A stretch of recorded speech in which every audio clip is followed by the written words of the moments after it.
it's like the butterflies that will literally eat you up alive because they're bad butterflies. Like you don't know exactly like you said. Like I'm thinking back again to the relationship that I'm in now. Thinking back to when we first talked about, is this something more? Is it just, what are we doing? It was so scary because I love him and I loved him then, like even just as a person. And it's scary to risk that and be like, should we just, should I don't know why smushing booties is coming to mind right now. The Desert Tiger Podcast.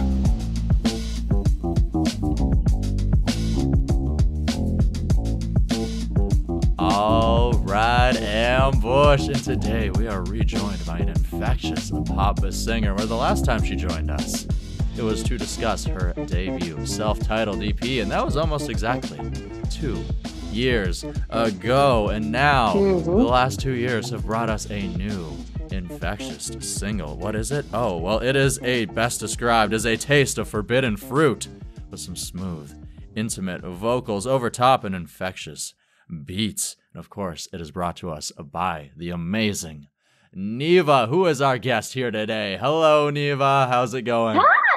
Hi, Colton. I'm great. How are you? That is the best introduction I've ever received. Ooh, well, I like to hear that. That makes my day even better. And it's also better when I get to have the energy of one of my favorite guests of like all time, because you are just so bubbly. You are so amazing. Thank you. It's just, it just brings up the levels. It brings up the levels. Like I said, it's making my day better. I'm excited to jump on into it here. I love that. Thank you. Hey. And of course, like I mentioned, you got a new single. It's the first single in 2 years here. It's entitled Friends. So, of course, I want to jump in right there. What exactly does this new track begin, NIIVA?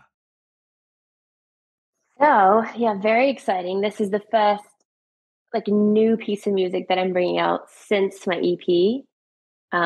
So super exciting, super important. It's inspired primarily by the relationship I'm in right now, because we started off as friends first.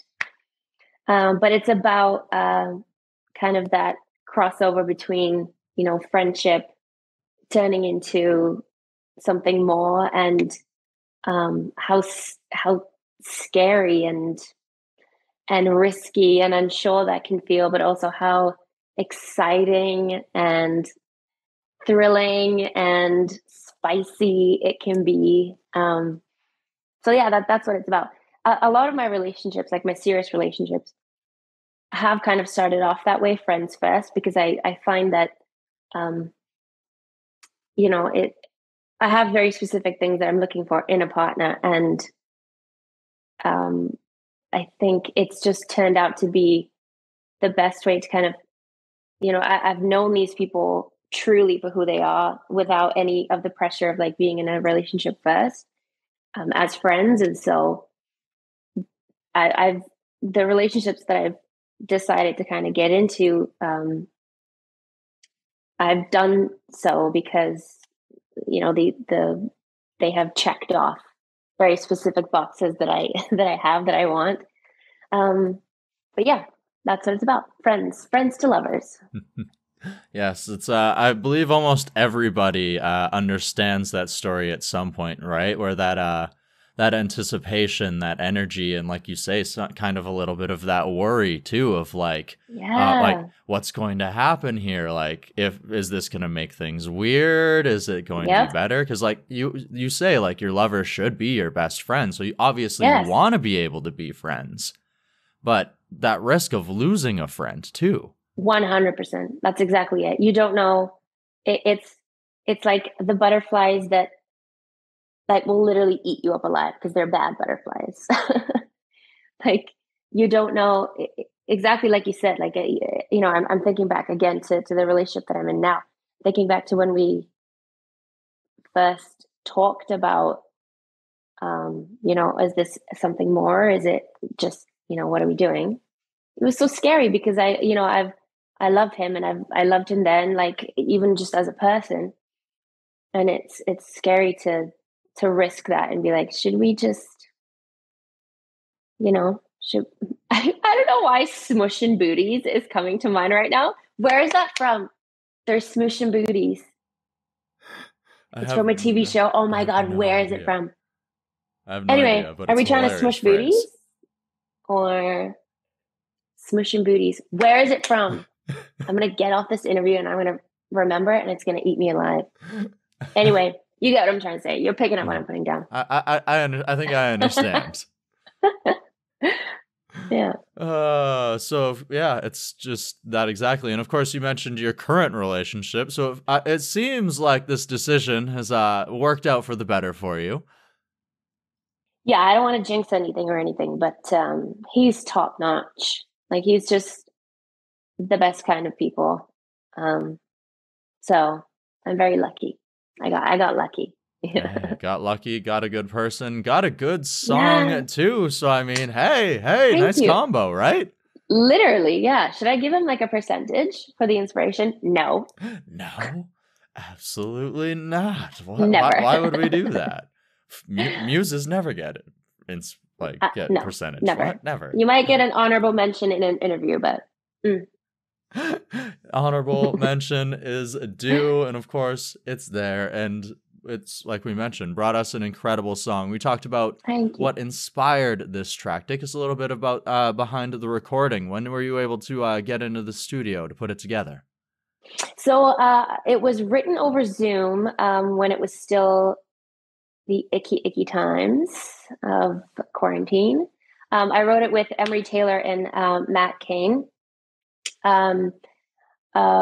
We didn't end up recording it, I think. Oh, what's the timeline? Anyway, months later, because I mean, things weren't open. But even when we were recording it, it was still kind of, rapid tests and whatnot. But I think we captured an energy over Zoom that worked really well anyway. I think I much prefer, obviously, writing in person. Because it's in the moment. There's no I feel like that the screen is a filter. Like, I would rather be talking to you in person right now. I completely 100% agree, honestly. Right. Yeah, I think most people would say the same thing. But yeah, I think either way it worked out really, really well with the song. Super grateful to have collaborators that helped me make such an amazing song. So. Mm-hmm. Hey, very thankful, because the song has been doing incredible things so far. It had a early exclusive preview on iHeartRadio, and you were iHeartRadio's Canada's radio future star for October here and November. So that's next month as well. You were charting on iHeartRadio there with the new track. So what has it sort of been like to see the reception to this song? I know it just came out to the rest of the world last Friday here. Yeah, it's been so fulfilling and so exciting and overwhelming and like more than I was asked the other day, there was a question in an interview that was like, what has the music you put out done what you expected? Like, have your expectations been met? And I don't expect anything. You cannot expect anything when you put something out as a creator, whatever your medium is. You can't expect anything, but when it's so well received, it's the fulfillment really of it all. Like, it's so amazing. And I've written songs for other artists for like K-pop, for example, like that, the stuff I've written for that has charted and topped whatever Billboard charts and whatnot. And that is incredible to be a part of something like that. But when it's your own music, it just hits different, like it's even crazier. I'm so grateful and so honored. iHeartRadio is such a huge platform, and like they've got my song on rotation daily on like almost 20 stations now for 2 months. And like it's such an incredible platform. I'm so grateful. And like pretty much most of the major cities across Canada, right? Like that's a ton of people. Yeah. It's the reach is amazing. It's insane. It's crazy. Hey, once again, something to be very grateful for, very thankful for. And of course, it's always great to see like being able to hit on radio and otherwise. And this is the first song for some of your own fans and some of your own listeners for the last 2 years as well. So for some of the people who have been with you for quite a bit of time here, what has their feedback been like to this new track? The consistent comments that I get from the people that have not even just, listeners and people that, friends and family and people that have found my music and have been with me for years, but also, a few of the like people such as yourself. And, I was talking to Kelly Alexander the other day from Virgin Radio Montreal, and it's the consistent comment of, I'm so glad that you stuck with this. And I'm so glad that you have persisted in this. And such an interesting comment and like a piece of encouragement to receive, because, especially in what we do, I'm sure you can relate as someone who's in the entertainment industry. For what we do, it can sometimes be, a whole lot of nothing. And then all of a sudden it's like waves of busyness or like waves of achievements and whatnot. And in those, sometimes that could be like years of very, very slow progress, right? And to see, because people always say like persistence is key, right? But sometimes it's hard to feel that until it pays off. And it's just great. Yeah, it's just great to receive that as an encouragement and as a reminder that, I think at the end of the day, it's about persistence and about continuing to do what you love to do and what you want to do. So, yeah. Hey, and it's always an incredible thing that you have those opportunities to be able to do exactly that, things that you love to do, and be able to see your name on the charts and songs that you wrote on the charts, and like these incredible opportunities, as you mentioned. And of course, there are like other moments and a little bit of lulls, and sometimes, we get stuck inside of our houses and we're not able to travel for a while. And but then suddenly like things open up and we're allowed to go back to places like Korea, where we wrote hit songs that ended up topping Harry Styles on the pop charts, and like stuff like that. I mean, what was it? Crazy. Yeah, take us behind A, writing like Black Mamba, and B, being able to go back once again to South Korea to continue to collaborate, to build yourself as a songwriter inside of this completely other market. Yeah, it's another. I feel like I just keep saying, "Oh my God, it's crazy! Oh my God, it's amazing," and it all is. Yeah. So Black Mamba was my first like big song that I landed. At end of 2019, I was invited to do a writing camp for SM Entertainment. So that's in Seoul in Korea. My first time there, I think we were there for about 10 days, whole bunch of writers and producers. I think we wrote maybe like 30 songs or something like that by the end of it. But Black Mamba, I wrote with another artist called Ella Isaacson, who is I'm friends with as well, and a producer called Omega. So I think maybe that was like the second or third day of the camp.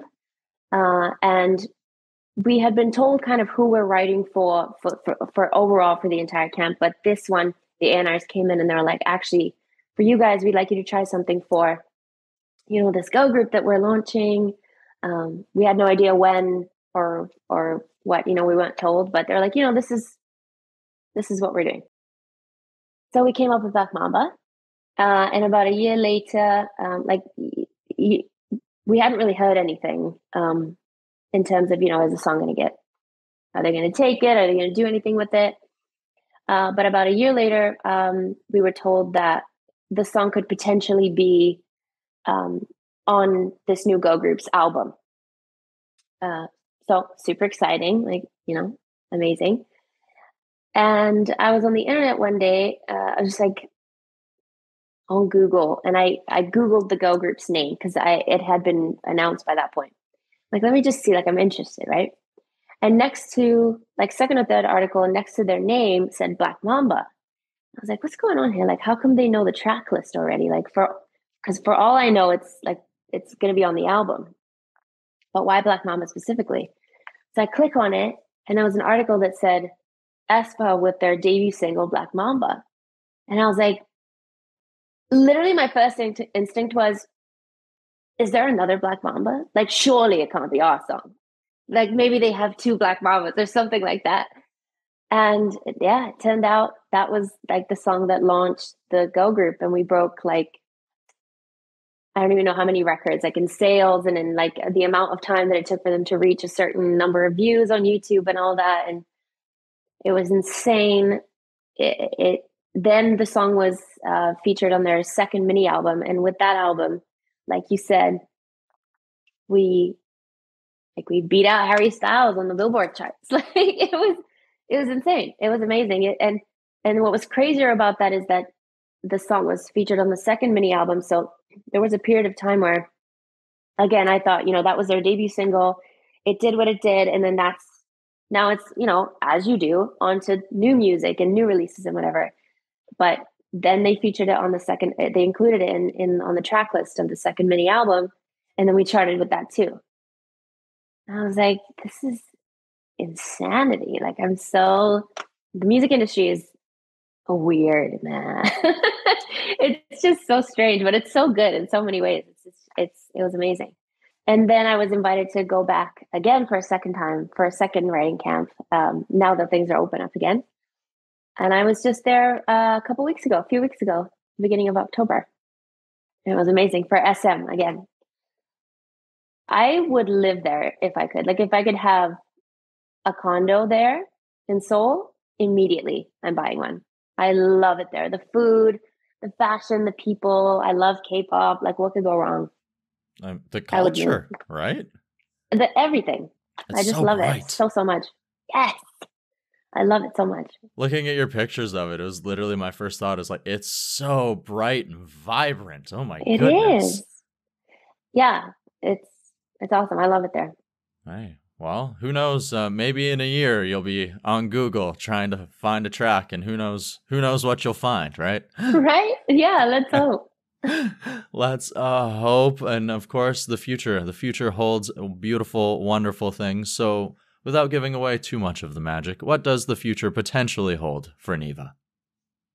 Well, it's not even potentially. The future definitely includes more music. I'm working on kind of a follow-up to my debut EP.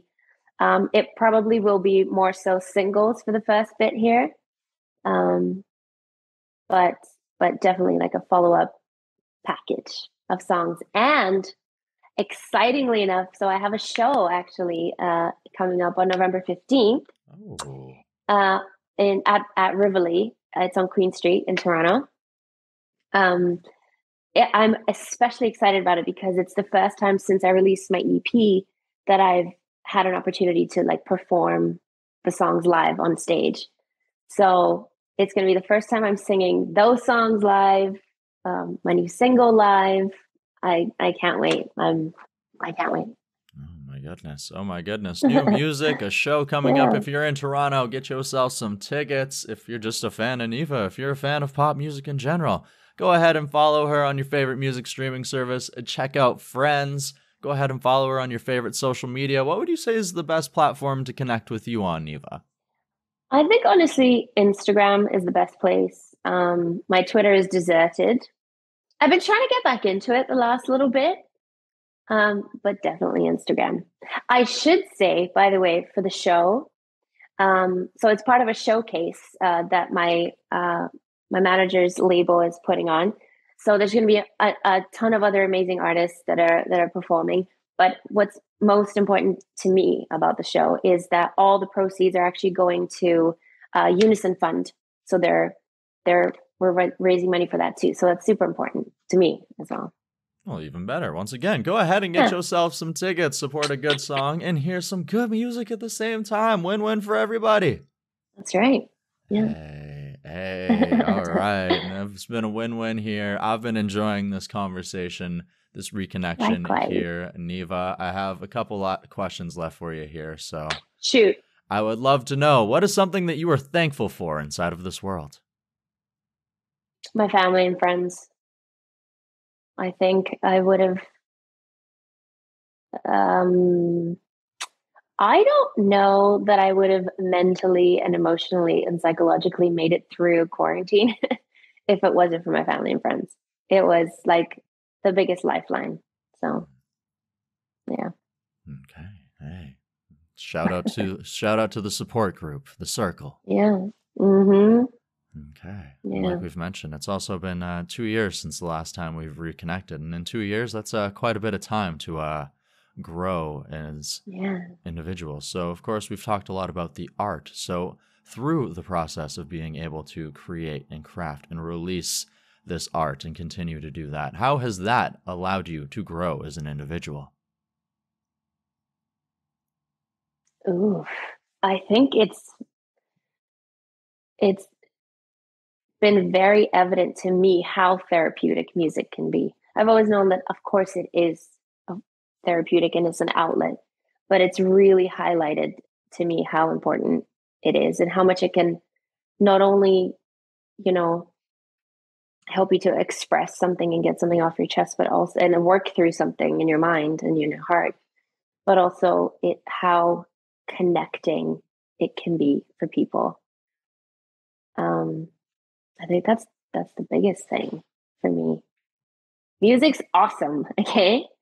If nobody knew already, it's just helped me to kind of, funnily enough, like just reconnect with, have a whole new connection and understanding and appreciation of art and like expression and things like that. So. Well, I thank you for sharing this growth and these lessons, as well as the tale behind this new track, Friends, with us here today on the DTP NIIVA.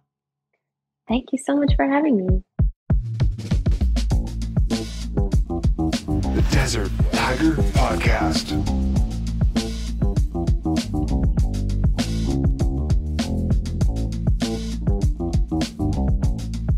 All right, Ambush. Thank you for checking out today's interview here on the DTP with the incredible NIIVA. You can find NIIVA's new song, Friends, right now over on your favorite music streaming service. I hope that you enjoy what you hear. I also hope that you enjoyed what you heard here today on the DTP. Maybe so much so that you decide to subscribe to the show. Maybe so much so that you decide to share today's interview with someone who you think would enjoy it, maybe on your favorite social media platform. If you do decide to do that, please go ahead and tag It's NIIVA, the Desert Tiger Pod, as well as me, the Colton G, so we can show you a little bit of love for doing that. And of course, that's where you can go ahead and follow me on your favorite social media platform too. It is the Colton G. Go ahead. I'd love to connect with you. You can check out our web store, which is www.deserttiger.shop, where you can go ahead and cop yourself 6 shirts, just like this one. That's deserttiger.shop. And of course, you can also go ahead and do this. Go out, find your roar, and then let that roar out into the world, because you, my friend, are a mighty tiger. Never forget this fact. And until next time, bye, Ambush.